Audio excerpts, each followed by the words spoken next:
ಕ್ರಿಸ್ತ ಯೇಸುವಿನಲ್ಲಿರುವ ಪ್ರೀತಿಯ ಸಹೋದರ ಸಹೋದರಿಯರೇ, ಈ ವಿಶೇಷ ವಿಶ್ಲೇಷಣೆಗೆ ನಿಮ್ಗೆಲ್ಲರಿಗೂ ಆತ್ಮೀಯ ಸ್ವಾಗತ. ಇಂದು ನಾವು ಸಹೋದರ ರಸ್ಸೆಲ್ ಅವರ ಅತ್ಯಂತ ಅಮೂಲ್ಯವಾದ ಬೋಧನೆಗಳನ್ನ, ಅದರಲ್ಲೂ ಮುಖ್ಯವಾಗಿ ನಿಜವಾದ ಕೊಯ್ಲಿನ ಆತ್ಮವನ್ನು ಹೇಗೆ ಕಾಪಾಡಿಕೊಳ್ಳುವುದು ಅನ್ನೋದರ ಬಗ್ಗೆ ಆಳವಾಗಿ ಕಲಿಯಲಿದ್ದೇವೆ. ತಡ ಮಾಡೋದು ಬೇಡ, ಬನ್ನಿ ನೇರವಾಗಿ ವಿಷಯದೊಳಗೆ ತುಂಬಿಕೋಣ. ಮೊದಲನೆಯದಾಗಿ ಈ ಮೂಲಭೂತ ಸತ್ಯದ ಕಡೆ ಸ್ವಲ್ಪ ಗಮನ ಹರಿಸೋಣ. ನಾವೆಲ್ಲರೂ ಈಗ ಕರ್ತನು ನೇಮಿಸಿರುವ ಕೊಯ್ಲಿನ ಕಾಲದಲ್ಲಿ ಜೀವಿಸುತ್ತಿದ್ದೇವೆ. ಇದೊಂದು ಅತ್ಯಂತ ಗಂಭೀರವಾದ ಸಮಯ, ಹೌದಲ್ವಾ? ಈ ಸಮಯದಲ್ಲಿ ನಮ್ಮ ಸುತ್ತಮುತ್ತಲಿರುವ ಸೂಕ್ಷ್ಮ ವಂಚನೆಗಳ ವಿರುದ್ಧ ನಾವು ಆಧ್ಯಾತ್ಮಿಕವಾಗಿ ಬಹಳ ಎಚ್ಚರದಿಂದಿರಬೇಕು. ಇದು ಮನುಷ್ಯರು ಸೃಷ್ಟಿಸಿದ ಕಾಲವಲ್ಲ, ಬದಲಾಗಿ ಇದು ದೇವರ ಮಹತ್ಕಾರ್ಯದ ಅಂತಿಮ ಘಟ್ಟ ಅನ್ನೋದನ್ನ ನಾವೆಂದೂ ಮರಿಬಾರದು. ಈ ವಿಶ್ಲೇಷಣೆಯಲ್ಲಿ ನಾವು ಮುಖ್ಯವಾಗಿ 5 ಹಂತಗಳನ್ನ ನೋಡಲಿದ್ದೇವೆ. 1. ಕರ್ತನ ಕೊಯ್ಲಿನ ಕೆಲಸ. 2. ಸೇವಕರು ಮತ್ತು ಆಧ್ಯಾತ್ಮಿಕ ಮಹತ್ವಾಕಾಂಕ್ಷೆ. 3. ಮಾನವ ನಿಯಂತ್ರಣವಿಲ್ಲದ ಐಕ್ಯತೆ. 4. ಸಭೆಯ ಶಿಸ್ತು ಮತ್ತು ಭವಿಷ್ಯವಾಣಿಯ ಕಾಲಗಣನೆ. ಹಾಗೂ 5. ವಿಭಜನೆಯಿಂದ ರಕ್ಷಿಸುವ ದೀನತೆ. ನಮ್ಮ ಮೊದಲನೆಯ ವಿಭಾಗ, ಕರ್ತನ ಕೊಯ್ಲಿನ ಕೆಲಸ. ಈ ವಾಕ್ಯ ರೀಪ್ರಿಂಟ್ R1781 ಅನ್ನು ನಮಗೆ ಎಷ್ಟು ಸುಂದರವಾಗಿ ನೆನಪಿಸುತ್ತೆ ಅಲ್ವಾ? ಈ ಕೊಯ್ಲು ಸಂಪೂರ್ಣವಾಗಿ ಕರ್ತನಿಗೆ ಮಾತ್ರ ಸೇರಿದ್ದಾಗಿದೆ. ಯಾರೇ ಆಗಲಿ ಅವರ ಹೃದಯಗಳನ್ನು ಸಿದ್ಧಪಡಿಸಬಹುದು, ಸತ್ಯದ ಬೀಜಗಳನ್ನು ಬಿತ್ತಬಹುದು ಅಥವಾ ಕೊಯ್ಲು ಮಾಡಬಹುದು. ಆದರೆ ನೆನಪಿರ್ಲಿ, ನಿಜವಾದ ಬೆಳವಣಿಗೆ ಯಾವಾಗಲೂ ದೇವರಿಂದ ಮಾತ್ರ ಬರ್ತದೆ. ನಾವು ಕೇವಲ ಸೇವಕರು ಮಾತ್ರ, ಈ ಕೆಲಸದ ಒಡೆಯರಲ್ಲ. ಇಲ್ಲಿ ನಾವು ಗಮನಿಸಬೇಕಾದ ಒಂದು ಅತಿ ಮುಖ್ಯವಾದ ಅಂಶ ಅಂದ್ರೆ ದೀನತೆಯಿಂದ ಒಟ್ಟಾಗಿ ಕೆಲಸ ಮಾಡುವುದಕ್ಕೂ ಮತ್ತು ಕರ್ತನ ಕೆಲಸವನ್ನು ವೈಯಕ್ತಿಕ ಸ್ವತ್ತಿನಂತೆ ಪರಿಗಣಿಸುವ ವಂಚನೆಗೂ ಇರುವ ವ್ಯತ್ಯಾಸ. ವ್ಯಕ್ತಿಗಳು ತಾವೇ ಒಡೆಯರು ಅಂತ ಹೇಳಿಕೊಂಡಾಗ ಅಥವಾ ಮನುಷ್ಯರ ನಾಯಕತ್ವವನ್ನು ಮೇಲೆಕ್ಕೆತ್ತಿದಾಗ ಅಲ್ಲಿ ಕೊಯ್ಲಿನ ನಿಜವಾದ ಆತ್ಮ ಸಂಪೂರ್ಣವಾಗಿ ನಶಿಸಿ ಹೋಗುತ್ತೆ. 1 ಕೊರಿಂಥ 12ನೇ ಅಧ್ಯಾಯವನ್ನ ಒಮ್ಮೆ ನೆನಪಿಸಿಕೊಳ್ಳಿ.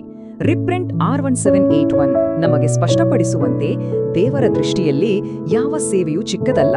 ಕೆಲವರು ಪ್ರಸಂಗ ಮಾಡಬಹುದು, ಇನ್ನು ಕೆಲವರು ಪುಸ್ತಕಗಳನ್ನು ಹಂಚಬಹುದು ಅಥವಾ ಕೇವಲ ಮೌನವಾಗಿ ಪ್ರೋತ್ಸಾಹ ನೀಡಬಹುದು.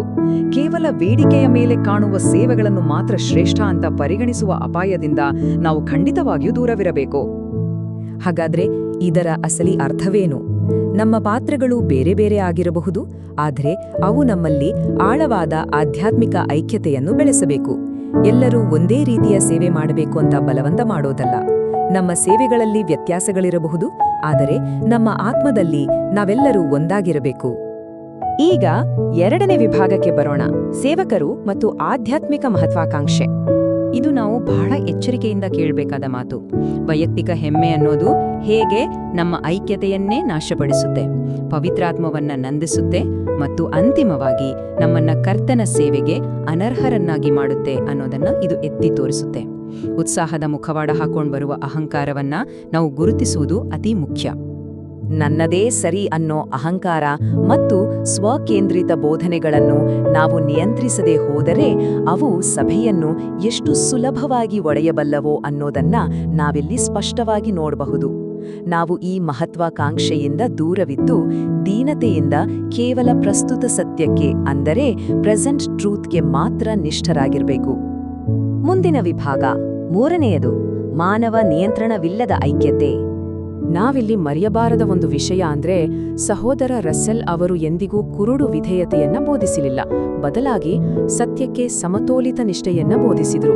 ನಾವು ಮನುಷ್ಯರ ನಿಯಂತ್ರಣಕ್ಕೂ ಒಳಗಾಗಬಾರದು, ಹಾಗೆಯೇ ಇಚ್ಛಾನುಸಾರ ಚದುರಿಯೂ ಹೋಗಬಾರದು.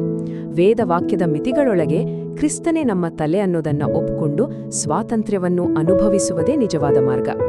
ಇದು ಇಂದಿನ ದಿನಗಳಲ್ಲಿ ನಾವು ಎದುರಿಸುತ್ತಿರುವ ಅತಿ ದೊಡ್ಡ ಸಮಸ್ಯೆಗೆ ಕನ್ನಡಿ ಹಿಡಿದಂತಿದೆ.